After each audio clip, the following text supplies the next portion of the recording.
So a little bit of memory lane on this Thanksgiving Day in the States, and want to wish a happy holiday to all my friends and family in the Southern 48.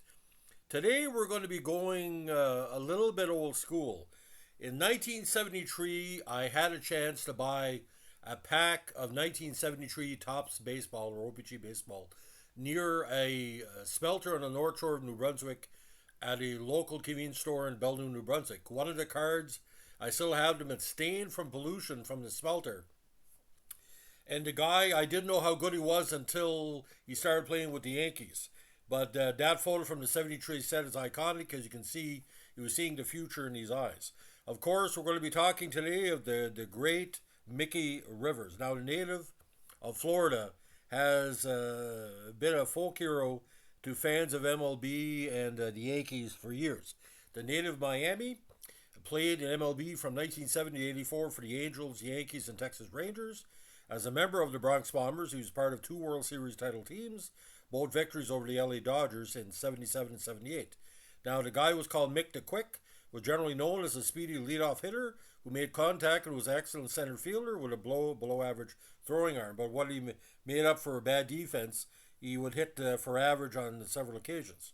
Now, when he graduated from Miami Northwestern Senior High School in 1967, he was a highly regarded prospect. The legend of Mick the Quick began during his amateur days at Miami-Dade Community College. A fast and athletic outfielder, Rivers emerged as one of the team's stars, but once disappeared just moments before the start of a game. His teammates and coaches then later discovered that Rivers asleep under a nearby tree. Well, he was considered one of the what he called the first of the 1970s style outfielders, and I want to say this. You look at somebody like Ricky Henderson, Tim Raines, sorry, in the 80s. You had speed, you had personality, and you could hit for average, and also didn't really give a shit what anybody thought about him. We'll see that in a second. Originally signed by the Braves, he began his big league career in 70 with the Angels, playing center field. He stayed with him through the 75 season. Rivers played part-time these first few years until becoming the starter in 74. He led the AL in triples both years and stole a career-high 70 base and 75 tops in the league. Now, Rivers was acquired along with Ed Figueroa by the Yankees from the Angels in a controversial deal for Bobby Bonds on December 1775. A trade that immediately paid dividends for the Yankees and really hurt the Angels' futures. Not until they got into heavy free agency did he really recover from the bad trade. Now, Figueroa won 19 games that's next season, and Rivers enjoyed a career year. He was named to the AL All-Star team, batted 312, stole 43 bases, and posted then career highs in homers and runs batted in with 8 and 67 respectively. Rivers placed third in the MVP voting behind teammate Thurman Munson and George Brett, and was named an outfielder on the Sporting News All-Star team. Now, Rivers again posted good numbers in his other two full Yankee seasons, including a 326 batting average in 77, but was traded in the middle of the 79 season to Texas. He set the single-season record for hits by the Ranger with 210 in 1980. He eventually concluded his career in 84 with a 295 lifetime average, 267 stolen bases, and 1,660 hits. Rivers posted a 308 average in his 29 postseason games. Now, while Rivers played for them, the Yankees won again the World Series in 77-78, both times against the Dodgers. They won the 76 pennant, but lost in the World Series to the Cincinnati Reds. In the 78 one-game playoff against the Red Sox, Rivers reportedly gave a bat with a home run in it to Bucky Dent, who proceeded to homer all over the green monster in Fenway Park to give the Yankees a crushing 3-2 lead. In 1983, Rivers got into a fistfight with teammate Mike Ricard on a plane trip home over what Ricard called a misunderstanding.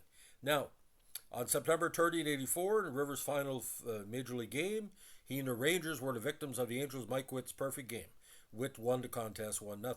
Now, Bill James, who basically can be full of shit or not full of shit depending on what side of the mouth he's talking on, ranked Mickey Rivers as the 59th greatest center fielder of all time. His stoop shuffle as he ambled to the plate, massed quick speed out of the box on bunts, and sustained speed around the bases. He would often twirl his bat after each pitch.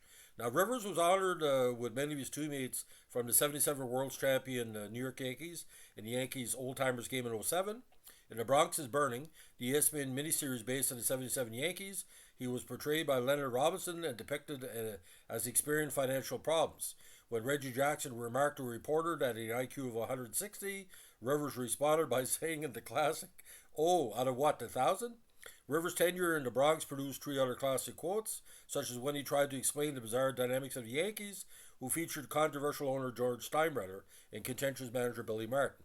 "Me and George and Billy," Rivers said, "were two of a kind." According to Goose Gossage, when the newly required reliever went through a rough stretch of blown saves, Rivers once jumped on top of the bullpen car to prevent Gossage from entering the game, stating, "Don't do it, man, don't do it." He was played. He was played as a representation of Yankees imperialism by Garrett Morris in the Bad Red Chinese Ballet sketch in November 1878 installment of Saturday Night Live. So you had Reggie Jackson on the Yankees, the magnitude of me. He was impressed by that. But Mickey Rivers was like Reggie Jackson, but kind of like the cool breeze, the Rodney Scott of the team. Mickey Rivers once said to an NBC reporter, "Do you want to interview me?" And the guy said no. Well, he said, "I don't want to interview you either." Put that in perspective. It was sort of a passive aggressive style of what he called the Yankee attitude. Now, after baseball, Rivers began training racehorses in native Florida. His son Mickey Jr. played minor league baseball in the Rangers organization, and his daughter Rhonda is a teacher in the Houston area. Now, in my personal opinion, if the Blue Jays or the Expos would have had Mickey Rivers 77, 78, 79, Blue Jays would have played 500 ball, and maybe, just maybe, the Expos would have made the playoffs earlier. I think Mickey Rivers would have been a perfect fit in Montreal. Can you imagine, ladies and gentlemen, Andre Dawson, Ellis Valentine, and Mickey Rivers? Then Andre Dawson, Mickey Rivers, and Tim Raines. Can you imagine? It's if you're a Montreal fan, it just salivates. He was a National League outfielder in the American League, in my personal opinion. And every time Rivers did something, and my dad always said, my dad was a big fan of the Yankees. He said, "I don't know why Rivers don't have more endorsements. To have somebody like Mickey Rivers on that team and basically, what do you call, trying to make the Yankees not as serious as were. Like, it was deep shit there with the Yankees at the time. You had Steinbrenner, you had Piniella, you had Thurman Munson Jackson, you had Jackson going to press all the time, but Mickey Rivers again, they underrated him. A 300 hitter that could steal 50 bases, get 60 RBIs, and were complaining about his defense. Jesus Christ, man. That just show, like he didn't try to he treated Reggie Jackson like a white man, but he treated Mickey Rivers like he was a fucking slave. I mean, there was times I was just wondering the way he was manipulated, because he was taken out of games in certain situations which made absolutely no sense. But I mean, that was the Yankee management at the time. The most underrated Yankee of the 1970s, my personal opinion. So, ladies and gentlemen, if you like what we're doing, we're our Yankee podcast of the 1970s. Let us know with a like, comment, subscribe, or share.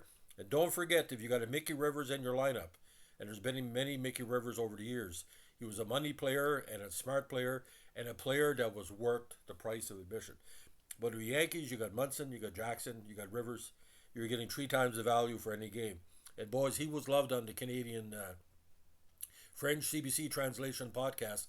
The Quebec announcer called him the Glorious One, as a play on words in the Montreal Canadiens. So a very, very, very well respected player. Thanks for listening. Bye.